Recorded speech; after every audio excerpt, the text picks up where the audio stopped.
Everyone, good evening. তোমরা সবাই কি করছো? আমি তো কাজ করছি। তোমরা সবাই ভালো আছো তো? আমি তো খুবই ভালো আছি। দেখো, দেখতে দেখতে বিকালবেলা হয়ে গেলে আমার যেটা কাজ রেগুলার, রুটি করা, রুটিটা করে নিলাম।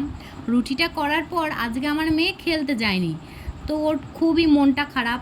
এই গরমে দুটো রুটি করতে গেলেই না প্রচণ্ড গরম লাগে। তাই আমার মেয়ের কাছে চলে যাওয়ার পরে আমার মেয়ে বললো, মা আমি ম্যাগি খাবো না, আমি পাস্তা খাবো। তাই আমি পাস্তার জন্য সব কিছু তৈরি করে নিলাম।